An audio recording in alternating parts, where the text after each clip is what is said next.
ओम नमो भगवते वासुदेवाय नमः। ग्यारस माता की पूजा।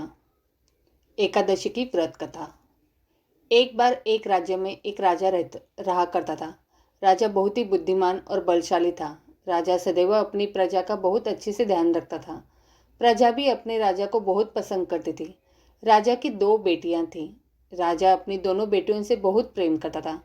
राजा की छोटी बेटी देखने में बहुत सुंदर और आकर्षण थी और राजा की बड़ी बेटी छोटी बेटी के मुकाबले थोड़ा कम सुंदर थी।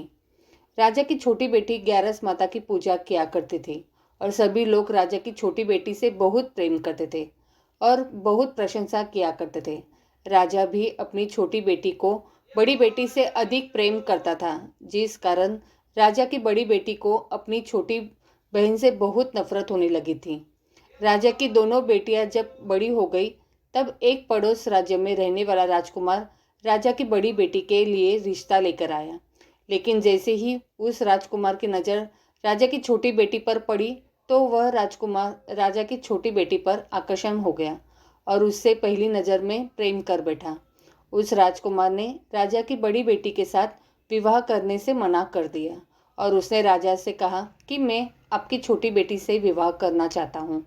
जिसके बाद राजा की बड़ी बेटी यह देखकर अपनी छोटी बहन से बहुत क्रोधित हो गई और राजा की बड़ी बेटी ने अपनी छोटी बहन को अपना सबसे बड़ा दुश्मन मान लिया। राजा की बड़ी बेटी ने अपनी छोटी बहन से बदला लेने का निर्णय लिया, जिसके लिए उसने अपनी छोटी बहन को जान से मारने का प्लान बनाया। राजा की बड़ी बेटी ने अपनी छोटी बहन को मारने के लिए सबसे पहले एक लड्डू में जहर मिलाकर अपनी छोटी बहन को दे दिया और उसको लड्डू खाने के लिए कहा। लेकिन लड्डू खाने के बाद भी छोटी बहन को कुछ नहीं हुआ।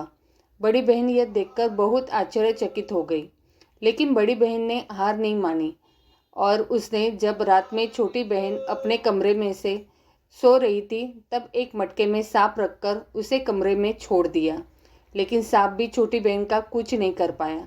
जिसके बाद बड़ी बहन ने अपनी छोटी बहन से कहा कि चलो हम लोग कुएं में से पानी भरकर लाते हैं। जिसके लिए वह अपनी छोटी बहन को पानी भरने के बहाने कुएं के पास ले गई और उसने अपनी छोटी बहन को कुएं में धक्का दे दिया। लेकिन छोटी बहन को तब भी कुछ नहीं हुआ, क्योंकि हर बार ग्यारस माता उसकी रक्षा कर रही थी और उधर बड़ी बहन अपने सारे प्रयासों के बाद असफल हो रही थी, जिससे वह बहुत क्रोधित होती जा रही थी। फिर उसने अपनी छोटी बहन के पास जाकर उससे खुद ही पूछा कि मेरी छोटी बहन, तुमको पता है भगवान ने सबकी मृत्यु एक निश्चित समय पर लिखी हुई है और कैसे तुम्हारी मृत्यु होगी, क्या यह तुम जानती हो? तब छोटी बहन ने अपनी बड़ी बहन को बताया कि हाँ, मैं तो जानती हूँ मेरी मृत्यु कैसे होगी। छोटी बहन से यह सुनकर बड़ी बहन मन ही मन बहुत प्रसन्न होने लगी और उसने अपनी छोटी बहन से कहा कि तो मुझे अपनी मृत्यु का राज बताओ। छोटी बहन ने अपनी बड़ी बहन से कहा कि मेरी मृत्यु एक तोते में है, जो तोते के गले में एक हार है, उससे मेरी मृत्यु होगी। जब तक कोई भी व्यक्ति तोते को मार कर वह हार अपने गले में पहनेगा नहीं तो मैं मूर्छित हो जाऊंगी, और जैसे ही उस हार को अपने गले से उतारेगा तो मैं वापस से जीवित हो जाऊंगी। अपनी छोटी बहन की मृत्यु का राज जानकर बड़ी बहन बहुत ही खुश हो गई और उसने अपनी छोटी बहन को मारने के लिए उसके पालतू तोते को ढूंढना शुरू कर दिया। और छोटी बहन को इस बात का आभास हो गया था कि कोई उसकी जान लेना चाहता था, जिसके लिए वह अपने पिताजी के पास गई और उसने अपने पिताजी से कहा कि पिताजी, मेरी मृत्यु के बाद आप मुझे जलाइएगा मत, बल्कि आप मुझे अपनी पुरानी वाली हवेली में एक पलंग में लिटाकर छोड़ दीजिएगा। अपनी छोटी लड़की की यह बात सुनकर राजा बहुत आश्चर्यचकित हो गए। राजा ने अपनी छोटी बेटी से पूछा, बेटी तुम ये क्या कह रही हो? तब राजा की छोटी बेटी ने बताया, पिताजी, समय किसी के लिए नहीं रुका है, कब क्या होगा किसी को कुछ पता नहीं है। और फिर राजा ने अपनी छोटी बेटी से कहा कि तुम ऐसी बातें क्यों कर रही हो? 2-3 दिन में तो तुम्हारा विवाह है। लेकिन छोटी बेटी ने अपने पिताजी को ऐसा करने पर मजबूर कर दिया और उनसे वचन ले लिया। राजा ने भी अपनी छोटी बेटी की बात स्वीकार कर ली और 2-3 दिनों के बाद जब शादी का समय आया तब राजकुमार बारात लेकर राजा के घर आया और राजकुमार और राजा की छोटी बेटी का विवाह शुरू हो गया। जैसे ही राजा की छोटी बेटी राजकुमार के साथ फेरे लेना शुरू करती है तो उसकी बड़ी बहन अपनी छोटी बहन के कमरे में जाकर उसके तोते को पकड़ लेती है और उसको जान से मार देती है। तोते की गले में जो हार था उसको अपने गले में धारण कर लेती है। जैसे ही बड़ी बहन उस हार को अपने गले में धारण करती है तो उधर छोटी बहन 3.5 ही फेरे में ले पाती है और वहीं पर बेहोश होकर गिर जाती है। जिसके बाद राजा ने बड़े बड़े दर्द हकीमों को बुलवाया और अपनी छोटी बेटी का इलाज करने के लिए कहा। राजा की बात सुनकर वैद्य ने छोटी बेटी को जब चेक किया तो राजा को बताया कि आपकी छोटी बेटी ना तो जीवित है और ना ही मरी हुई है। यह मैं ऐसा पहली बार देख रहा हूँ। राजा ने वैद्य और हकीम को यह बात बाहर बताने से मना कर दिया और उनको कहा कि अगर तुमने यह बात किसी को बाहर बताई तो हम तुम्हें फांसी दे देंगे। राजा ने अपनी छोटी बेटी को पुराने महल में जाकर एक पलंग में लेटा दिया और वहाँ पर कुछ सैनिक को तैनात कर दिया। वापस अपने महल पर आ गया। राजा की बड़ी बेटी अपने पिताजी के पास आया और कहने लगी कि पिताजी, अगर यह शादी संपन्न नहीं हुई तो आपकी इज्जत का क्या होगा? आप कहे तो मैं आपकी इज्जत बचाने के लिए राजकुमार से शादी करने के लिए तैयार हूँ। जिसके बाद राजा ने अपनी बड़ी बेटी की बात मान ली और राजा ने बड़ी बेटी को छोटी बेटी के कपड़े पहनाकर मंडप पर भेज दिया। लेकिन राजकुमार यह जान गया कि यह राजा की छोटी बेटी नहीं है, बल्कि यह राजा की बड़ी बेटी है। लेकिन जब राजकुमार ने शादी करने से मना किया तो सभी लोगों ने राजकुमार को विवश करके राजा की बड़ी बेटी से बचे हुए फेरों को संपन्न करा दिया और विवाह करवा दिया। जिसके बाद राजकुमार राजा की बड़ी बेटी को अपने महल ले गया।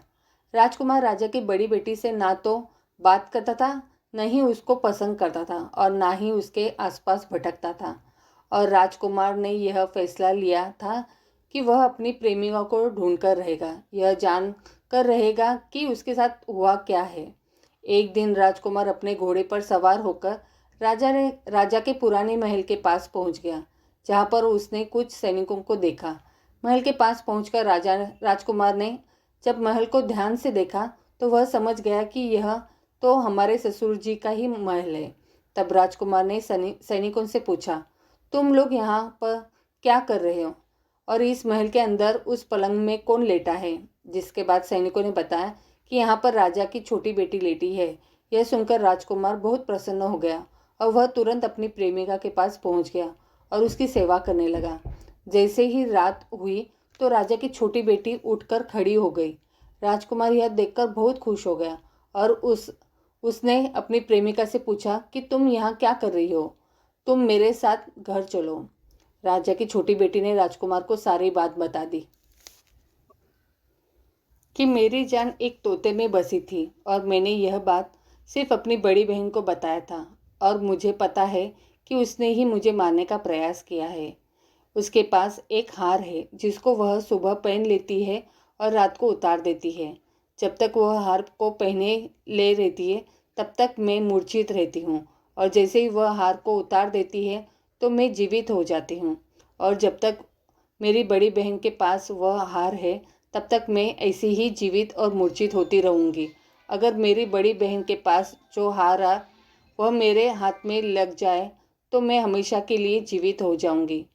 राजकुमार में यह बात सुनकर राजा की छोटी बेटी के पास रहने का निर्णय ले लिया और उसने अपने बचे हुए सारे फेरे उस पलंग में लेटी राजकुमारी की छोटी बेटी के साथ ले लिए और अपना विवाह पूर्ण किया और वहीं पर ही रहने लगा। देखते ही देखते कुछ समय में राजा की छोटी बेटी और राजकुमार की पत्नी पेट से हो गई।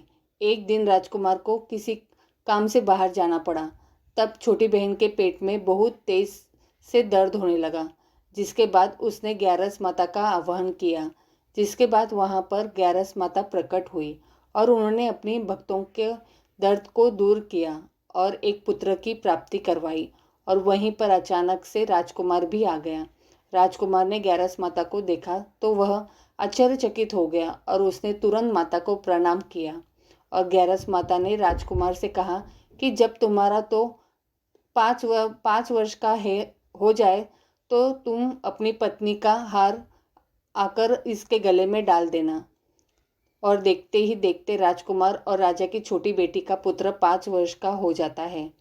तो राजकुमार अपने बेटे से कहता है कि बेटा, मैं कुछ काम से बाहर जा रहा हूँ, तुम अपनी माता का ध्यान रखना, और वहाँ से चला जाता है। राजा को बाहर निकलता देख बड़ी बहन के सैनिक देख लेते हैं और बड़ी बहन को जाकर सारी बातें बता देते हैं, जिसके बाद बड़ी बहन अपनी छोटी बहन के पुत्र को वहाँ से उठवा लेती है और उसको मरवा देती है। छोटी बेटी के पुत्र के 2 टुकड़े करवा देती है। पहला टुकड़ा चक्की के पास छुपा देती है और दूसरा टुकड़ा अपनी पलंग के नीचे रख लेती है। अब 11 माता भिखारी का रूप लेकर आते हैं।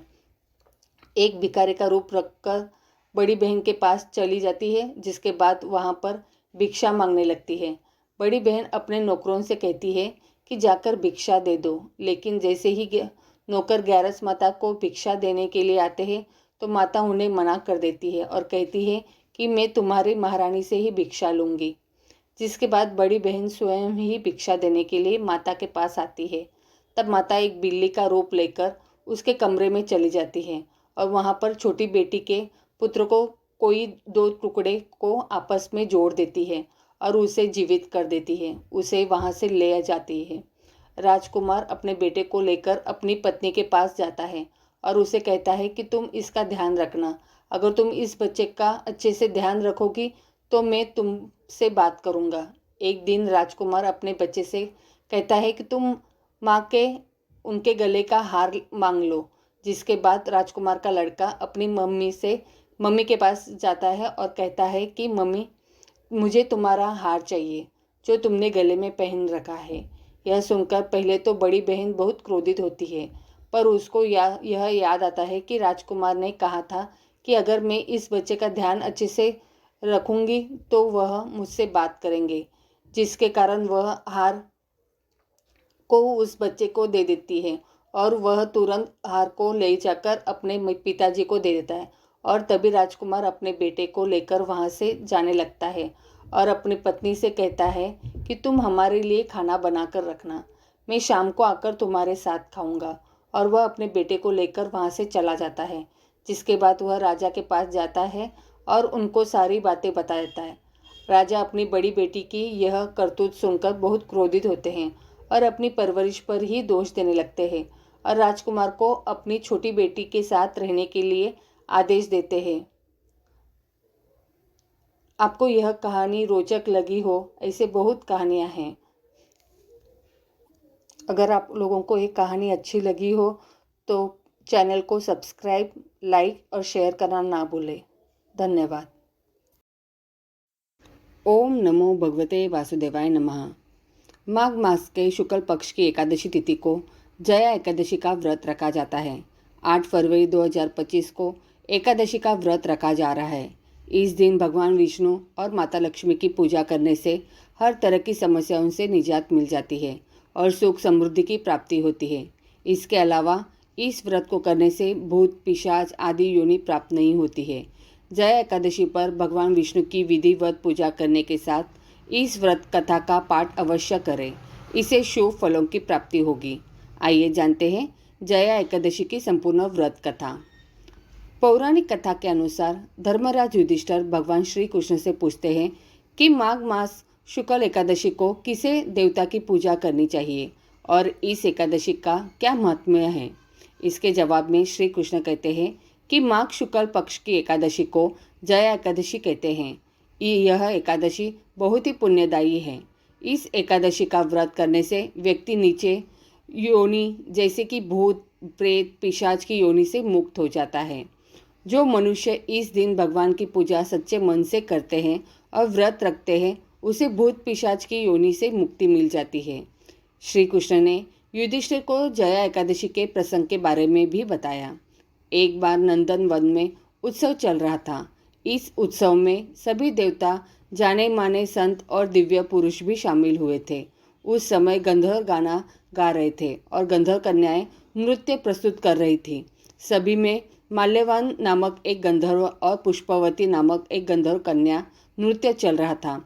इसी बीच पुष्पवती की नज़र जैसे ही माल्यवान पर पड़ी, वह उस पर मोहित हो गई। पुष्यवती ये सोचकर सभा की मर्यादा को भूलकर ऐसा नृत्य करने लगी जिसे माल्यवान उसकी ओर आकर्षित हो जाए। माल्यवान गंधर्व कन्या की भगिमा को देखकर सुध-बुध खो बैठा और गायन की मर्यादा से भटक गया, जिससे सुर ताल उसका साथ छोड़ गए। दोनों ही अपनी धुन में एक दूसरे की भावनाओं को प्रकट कर रहे थे, किंतु वे इस बात से अनजान थे कि देवराज इंद्र उनकी इस नादानी पर क्रोधित हो रहे थे। तभी उन्होंने दोनों के नीच पिशाच योनि प्राप्त होने का श्राप दिया। इस शाप से तत्काल दोनों पिशाच बन गए और हिमालय पर्वत पर एक वृक्ष पर दोनों का निवास बन गया। पिशाच योनि में इन्हें काफ़ी तकलीफ़ों का सामना करना पड़ रहा था। इसी बीच माघ मास के शुक्ल पक्ष की एकादशी तिथि आई। इस दिन सौभाग्य से दोनों ने केवल फलाहार ग्रहण किया। उस रात ठंड काफ़ी थी, तो वे दोनों पूरी रात्रि जागते रहे। ठंड के कारण दोनों की मृत्यु हो गई। हालांकि उनकी मृत्यु जया एकादशी का व्रत करके हुई, जिसके बाद उन्हें पिशाच योनि से मुक्ति मिली और वे स्वर्गलोक पहुंच गए। इंद्रदेव उन दोनों को वहां देख हैरान हो गए और पिशाच योनि से मुक्ति कैसी मिली यह पूछा। माल्यवान ने कहा, यह भगवान विष्णु की जया एकादशी का प्रभाव है। हम इस एकादशी के प्रभाव से पिशाच योनि से मुक्त हुए हैं। इंद्र इससे अति प्रसन्न हुए और कहा कि आप जगदीश्वर के भक्त हैं, इसलिए आप से मेरे लिए आदरणीय है। आप स्वर्ग में आनंद से रहें। धार्मिक शास्त्रों के अनुसार एकादशी तिथि को दान करने से अत्यधिक पुण्य प्राप्त होता है। इस दिन ज़रूरतमंदों को अन्न, वस्त्र, जूते, तिल, दूध, दही, मिठाई और घी का दान शुभ फलदायी माना जाता है। भगवान विष्णु की पूजा में केले के फल को शामिल करना बहुत ही शुभ माना जाता है। इसके अलावा आप मौसमी फल जैसे सेब, अनार, अंगूर, गन्ने और सिंघाड़ा भी भोग में शामिल कर सकते हैं। जया एकादशी का पारण, बड़ों का आशीर्वाद ले, श्री हरि का ध्यान करते हुए फिर प्रसाद या तुलसी पत्र खाकर व्रत का पारण करें और सात्विक भोजन ग्रहण करें। गलती से भी तामसिक चीज़ों को भोजन में शामिल न करें। ओम नमो भगवते वासुदेवाय नमः। यह चालीसा विष्णु जी को प्रिय है। श्री विष्णु चालीसा का पाठ पढ़ने से वे सारे दुख दर्द को दूर करके आशीष देते हैं। श्री विष्णु चालीसा दोहा। विष्णु सुनिए विनय सेवक की चितलाए, किरत कुछ वर्णन करूँ दीजिए ज्ञान बताए। चौपाई। नमो विष्णु भगवान खरारी, कष्ट नशावन अखिल बिहारी, प्रबल जगत में शक्ति तुम्हारी, त्रिभुवन फैल रही उजियारी। सुंदर रूप मनोहर सूरत, सरल स्वभाव मोहनी मूरत, तन पर पीतांबर अति सोहत, बैजंती माला मन मोहत। शंख चक्रा कर गदा बिराजे, देखत दैत्य असुर दल भाजे। सत्य धर्म मत लोभ न गाजे, काम क्रोध मत लोभ न छाजे। संत भक्त सज्जन मनोरंजन, तनुज असुर दुष्ट दल गंजन। सुख उपजाए कष्ट सब भंजन, दोष मिटाए करत जन सज्जन। पाप काट भव सिंधु उतारन, कष्ट नाशकर भक्त उबारन। करत अनेक रूप प्रभु धारन, केवल आप भक्ति के कारण। धरनी देनु बन तुम्ही पुकारा, तब तुम रूप का राम का धारा। बाहर उतार असुर दल मारा, रावण आदि को सहारा। आप वराह रूप बनाया, हिरण्यक्ष को मार गिराया। धर मत्स्य तन सिंधु बनाया, 14 रतन को निकलाया। अमिलक असुर नंदन ध्वंस मचाया, रूप मोहिनी आप दिखाया। देवन को अमृत पान कराया, असुरन को छवि से बहलाया। कुर्म रूप धर सिंधु मजाया, मंद्राचल गिरी तुरंत उठाया। शंकर का तुम फंद छुड़ाया, भस्मासुर को रूप दिखाया। वेदरों को जब असुर डुबाया, कर प्रबंध उन्हें ढूंढवाया। मोहित बनकर खली नचाया, उसी कर से भस्म कराया। असुर जलधर अति बदलाई, शंकर से उन किन्ह लड़ाई। हार पार शिव सकल बनाई, किन सती से छल खल जाई। सुमिरन किन तुम्हें शिवरानी, बतलाई सब विपत कहानी। तब तुम बने मुनीश्वर ज्ञानी, वृंदा की सब सुरती भुलानी। देखत तीन दनुजु सैतानी, वृंदा आए तुम्हें लपटानी। हो स्पर्श धर्म क्षति मानी, हना असुर और शिव शैतानी। तुमने ध्रुव प्रहलाद उबारे, हिरनाकुश अधिक खल मारे। गणिका और अजामिल तारे, बहुत भक्त भव सिंधु उतारे। हरू सकल संताप हमारे, कृपा करू हरि सिरजन हारे। देखूं मैं निज दर्श तुम्हारे, दीन बंधु भक्तन हितकारे। चहत आपका सेवक दर्शन, करूँ दया अपनी मधुसूदन। जानू नहीं योग्य जप पूजन, होय यज्ञ स्तुति अनुमोदन। शील दया संतोष सुलक्षण, विदित नहीं व्रतबोध विलक्षण। करूँ आपका किस विधि पूजन, कुमति विलोक होत दुख भीषण। करूँ प्रणाम कौन विधि सुमिरन, कौन भांति में करूँ समर्पण। सूर मुनि करत सदा सेवकाई, हर्षित रहत परम गति पाई। दीन दुखित पर सदा सहाई, निज जन लावे अपनाई। पाप दोष संताप नशाओ, भव बंधन से मुक्त कराओ। सुख संपत्ति दे सुख उपजाओ, निज चरणजन का दास बनाओ। निगम सदा ये विनय सुनावे, पढ़े सुने जो जन सुख पावे। इति श्री चालीसा संपूर्णम।